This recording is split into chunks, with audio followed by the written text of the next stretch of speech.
Okay, so for the first question, it says, what was the traditional view regarding viruses and their classifications as living entities? And I put the traditional view was that viruses were non-living infectious agents. They were different from organisms like bacteria, archaea, and eukaryotes. They were excluded from the tree of life because they lacked cells, metabolism, and independence. Second question was, what recent discoveries have led to a shift in the understanding of viruses? And I put discoveries of giant viruses, viral genetic innovation, ecological importance, and host virus coevolution have shifted virus from being seen as non-living parasites to potentially living entities that play central roles in biology and evolution. The third question is, what ways have viruses been recognized as playing an important role in evolution of cellular organisms? And I put viruses have shaped cellular evolution by spreading genes between organisms, donating essential molecular machinery, becoming part of host genomes, driving major evolutionary transitions, and forcing the development of host defense systems. So they are not just parasites, but creative forces in evolution.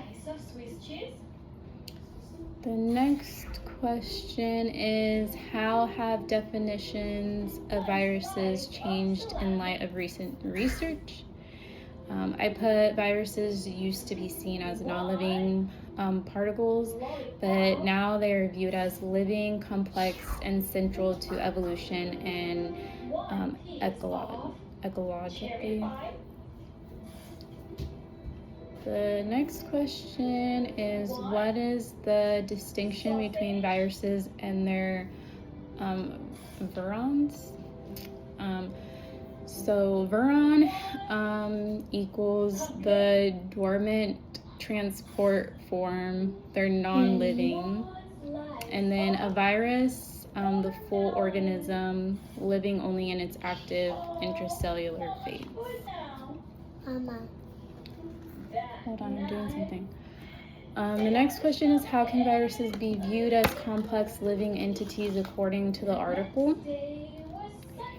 And I put, in their active stage, they reproduce, evolve, and influence the evolution of all life, even if their virions are inert. The next question is, what is the proposed new definition of life put forward in the article? I put life is the state of organisms that can reproduce themselves.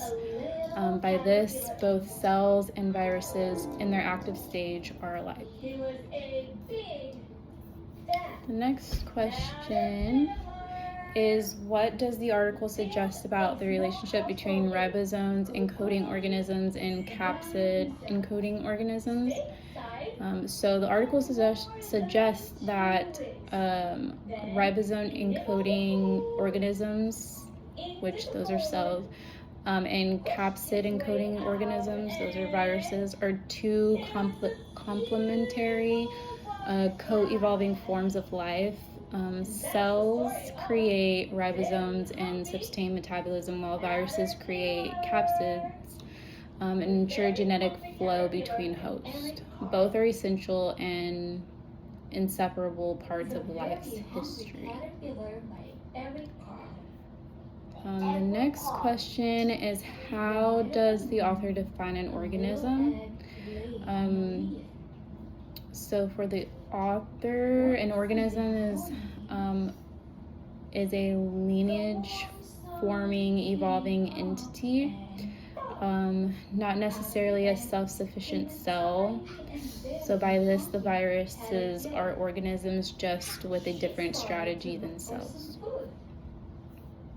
And then the last question is, what does the author propose as the organ of life on Earth? and I put he proposes that the origin of life was not just the first cell, but a world where viruses like replicators and cell-like entities co-emerged and co-evolved.